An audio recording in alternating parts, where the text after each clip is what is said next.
Facts don't care about your feelings? Well, here's the thing. Feelings don't care about your facts. Let's talk about it.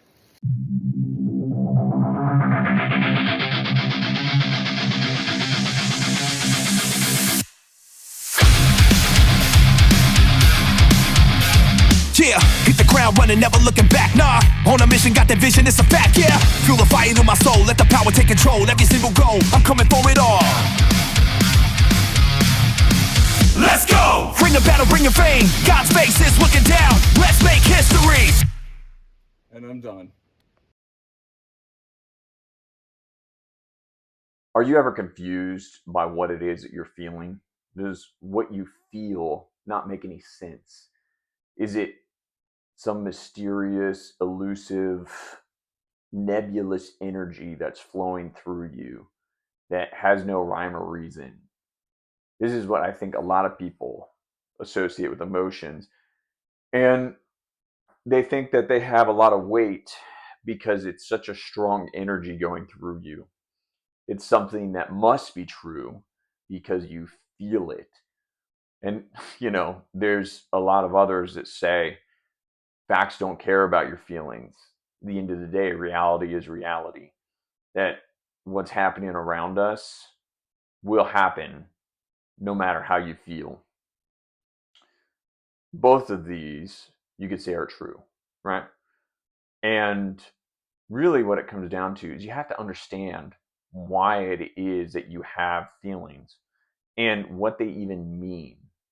Most people have no idea even what anger is or sadness is. They couldn't even describe it if you asked them to. They wouldn't know what it is that those feelings are for and why they're coursing through you. Or that maybe sometimes those emotions aren't true. That maybe it's a misinterpreted signal, right? So I spend a lot of time trying to understand why it is that people feel certain ways and why they have different states. And it was such an interesting endeavor trying to dive into this stuff because you're not just learning about yourself, you're learning about other people, and then you're also learning about all of humanity. And it makes more sense about of why it is we are the way we are and the world is the way it is. So to start with, why even have emotions? Well, some might say because then it makes us human. It makes us alive, having emotions, right?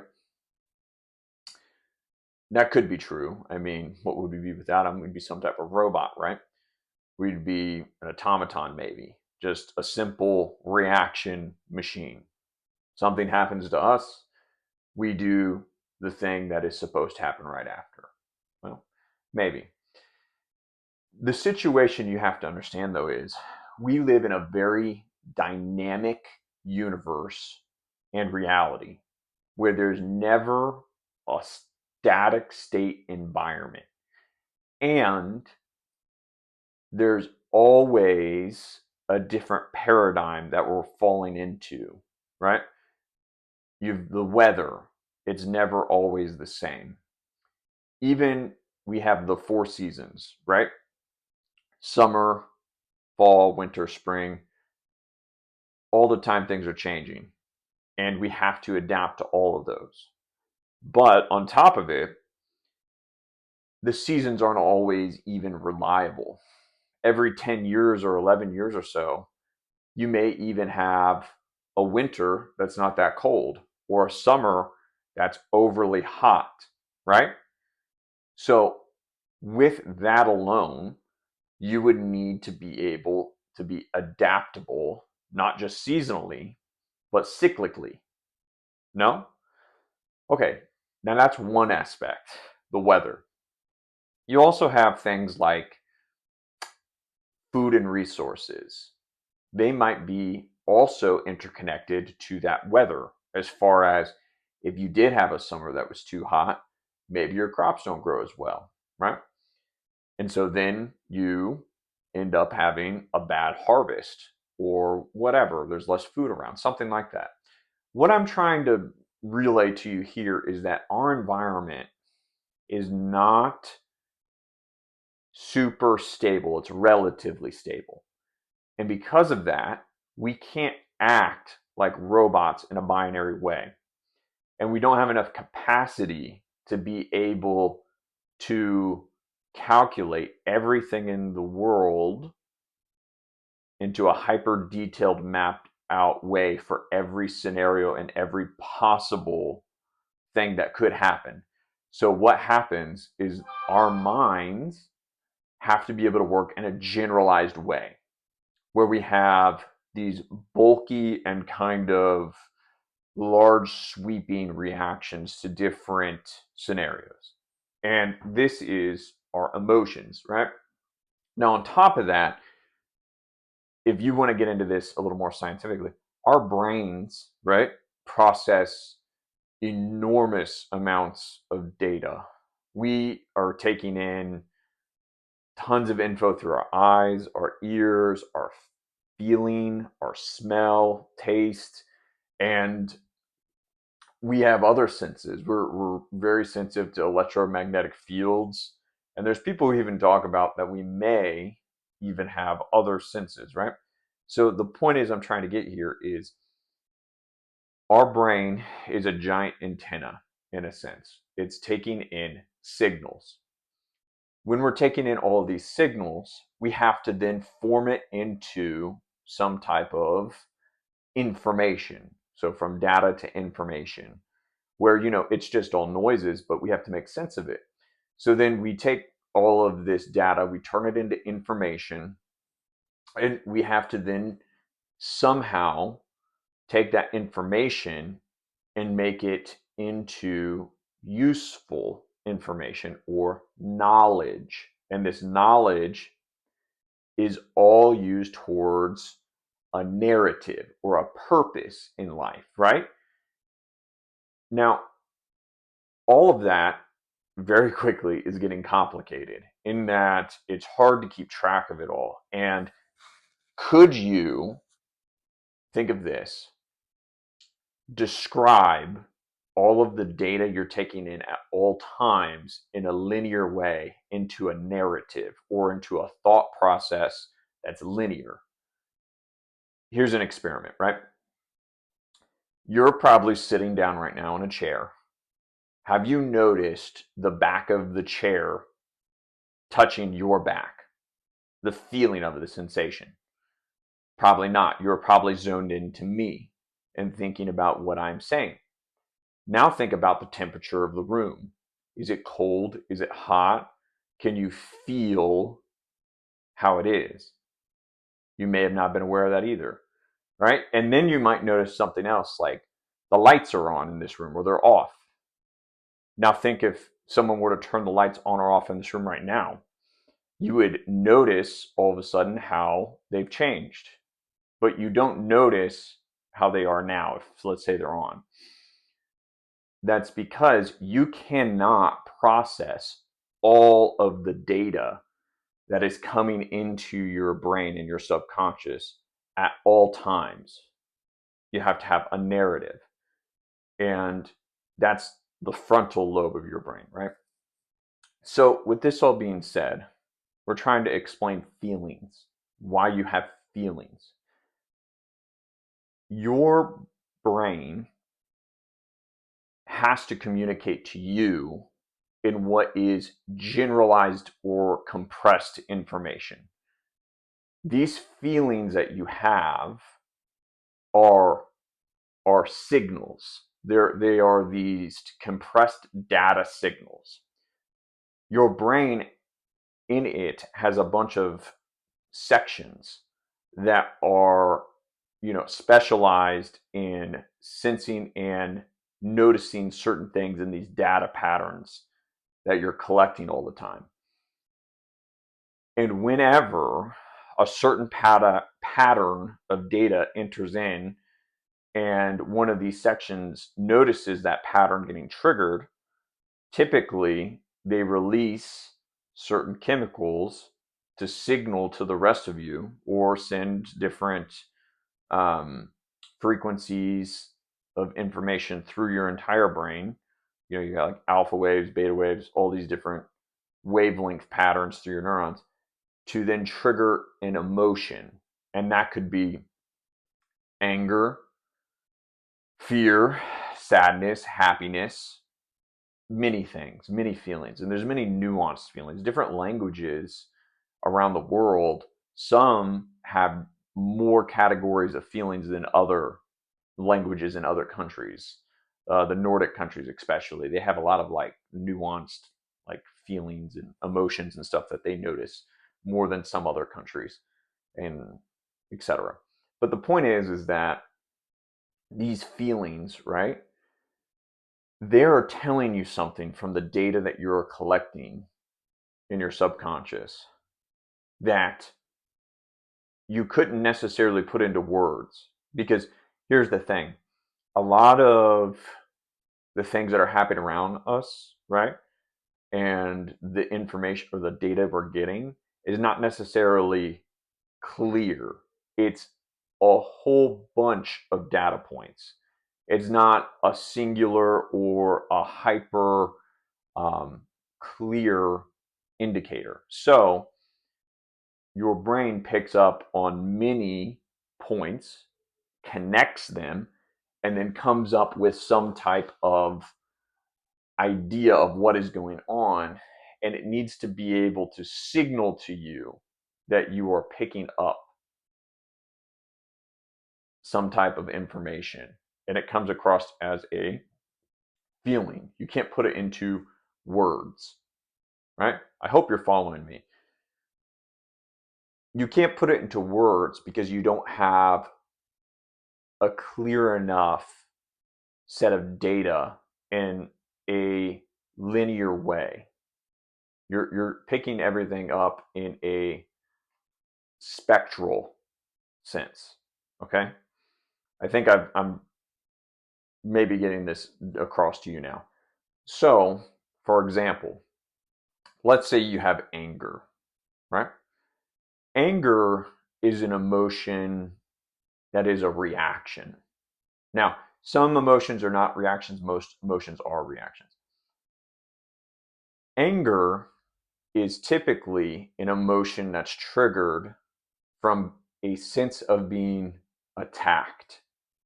The time that you would use anger as an emotion would be after someone has aggressed against you, and then you have a need or a urge to aggress back, to stop the person from continuing to cause an infraction against you. Anger is an attacking emotion from a result of feeling as if you've been wronged, right? So when you get that emotion, it could be for many reasons, and you can interpret a lot of things as an attack. It doesn't have to be someone who is physically assaulting you. It could just be someone who is screwing you over, right? It's pretty common. And people think, let's say, politics get people very angry, right? Because a lot of times they interpret what a politician is doing as an act against themselves or their group. And so they feel a need to attack back, right? This is one emotion. I can go through the whole list and give you a bunch. Sadness. Sadness is a reaction to loss, right? This is not necessarily because you had an attack, although it could be the emotion after anger, right? Sadness is much more typically associated with an event that was maybe not personal or from another human, but from maybe nature or from circumstances that are uncontrollable, or a thing that you had is lost, right? So it could be maybe a good example would be, let's say there was a forest fire and it burnt down your house. You would feel sadness. It's from loss. Or if you had a crop that was ruined by a hailstorm, you would feel sad after this. Now, these emotions that are coming through, right? Sadness as a loss is really your brain trying to communicate to you that you're in a more disadvantaged state, sadness specifically, because of a loss towards your survival. And you're noticing that you are less likely to continue living. It puts you into fear. So, sadness into fear. The sadness is there also to make you reflect. Just think of this: when you become sad over a loss, you then begin to go almost into a spiral of things that are going wrong, and your attention focuses on all of the things that you could have had, and now all of the things that you will not have, and the things that you will have to deal with. It actually puts you into a forward thinking mindset where you will now have to consider all of the new obstacles that you are going to face. This is where we also have to make a note where emotions in and of themselves have purpose. They are here to be a constructive tool towards your endeavors. They are what cause us to keep functioning properly, right? Let's talk about a positive emotion. Let's go with happiness, right? Happiness is a reaction typically. Yet again, you could argue there's situations where happiness might be a proactive emotion, right? But typically you are happy after having gained. So when you have had an experience where you find something, right? Let's imagine someone who was a prospector and they found gold, right? They were digging and they found gold. What is that emotion? You are happy. You feel you almost euphoric or you feel elevated, right? Why are you having that feeling? The feeling in and of itself is the basis that you have increased your probability of survival and continuing on, and that you are in an environment that is productive towards your survival when you feel happy, right? This can also, it tends to usually happen when you're in a positive social group. That is when your steady state happiness stays the most consistent, is when you're in a friend group or a social environment that is a healthy social environment where everyone there is productively helping each other, because that is the environment you're the most likely to survive in, where you have help from other people, right? And you're able to actually produce good things in an efficient manner that is continually increasing your survival odds or your chances of succeeding towards an end goal, right? These emotions that you feel have a lot of deep meaning to them. I can go so much deeper into all of this. The point of them is a signal. And what's really cool is if you understand what those signals mean. Now, some of you may already understand a lot of this, and we can go much deeper. If you have any questions, especially, I can give more detail. But you can step back, right? And then you can start sorting out why it is you are feeling what you are feeling. And you can make sense of the processes that are going through your mind.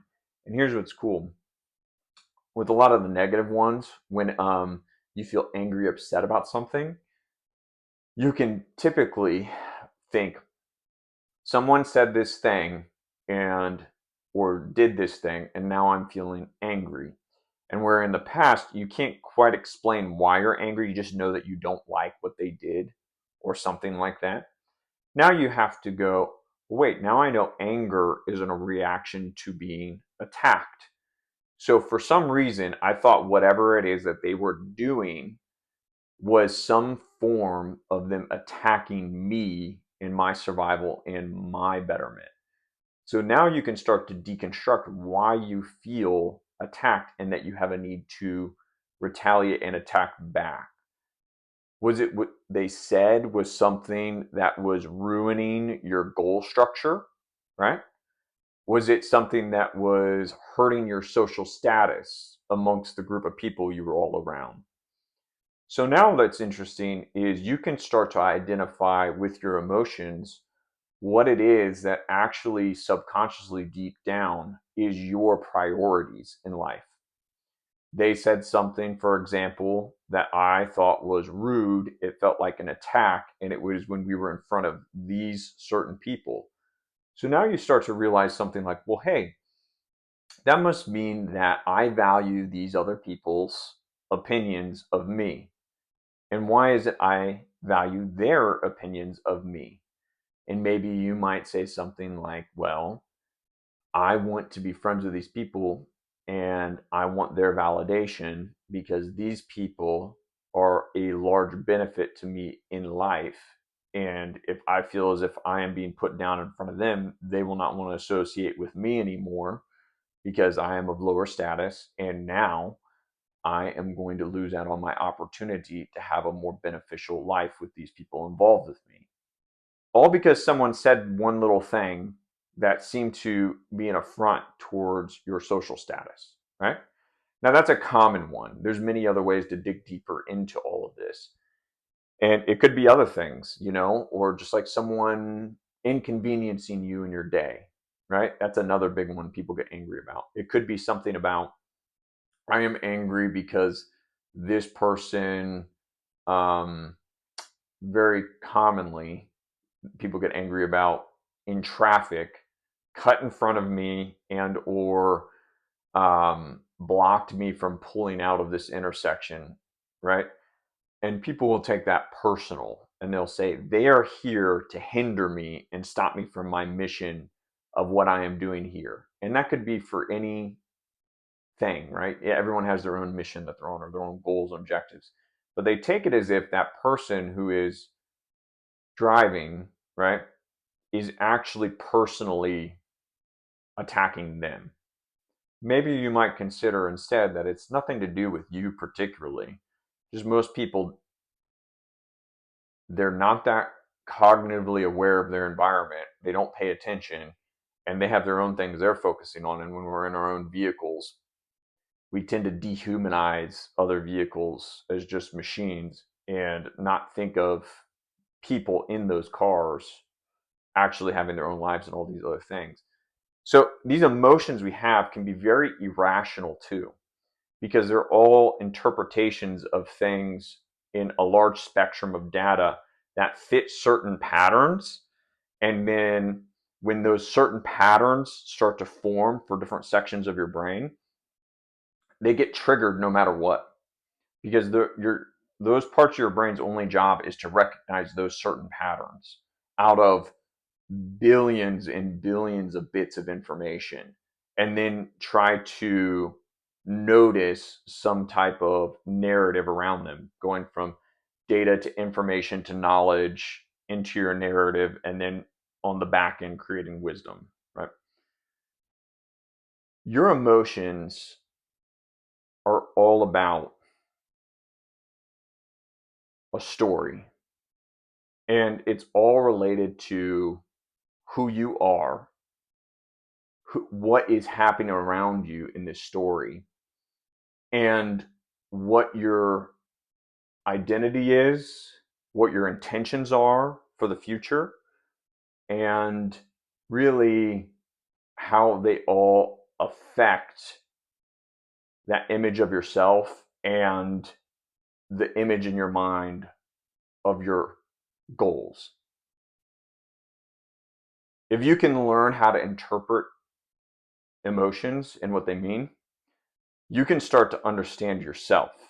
You can start to understand who you are, what you truly believe that you are in your own image, which may scare you because it may be something you didn't think that you would think of yourself, or it may reveal to you what it is your true intentions and goals are, and how your emotions are pointing out